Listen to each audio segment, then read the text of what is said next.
Military offensive in the east of the country, despite a pledge from the new President Petro Poroshenko to broker a ceasefire with pro-autonomy fighters. In the meantime, an entire village has been almost completely razed to the ground. In fact, as you can see, there's barely a building left in Semyonovka that's not been damaged. The streets ultimately deserted.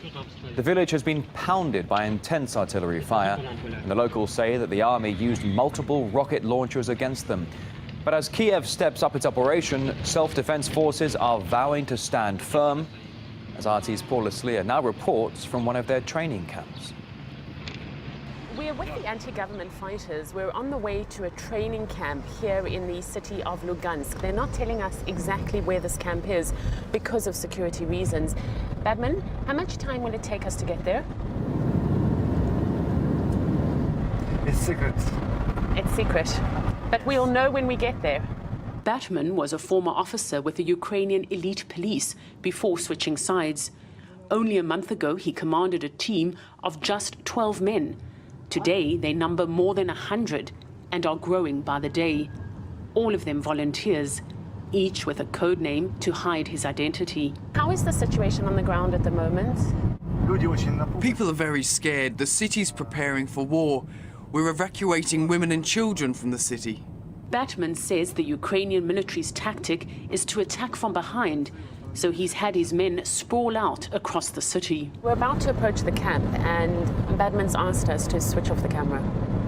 Deep in the forest, it's easy to see why they've set up base here. Everything is camouflaged, making it difficult for the Ukrainian army to find them. We're now at the military training camp, and we're off to see them do training with knives. This is training for close combat, but I hope it won't come to that. The Ukrainian army is not planning on close combat fighting. They hit from the air, bombing with heavy artillery like in Slavyansk and Donetsk.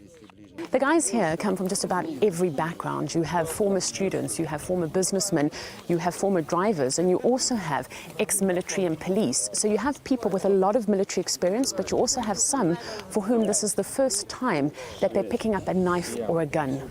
And so the sharing of skills and experience is vital. The guys have told me to put 2 of these in my ears because there's going to be a hell of a noise.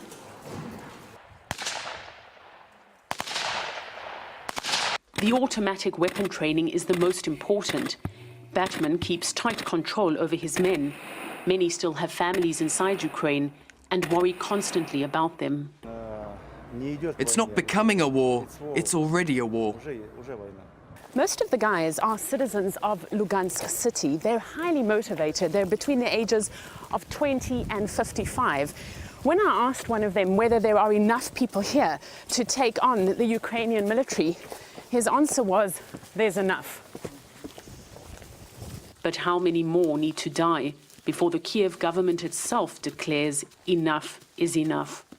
Paul RT, outside Lugansk, eastern Ukraine.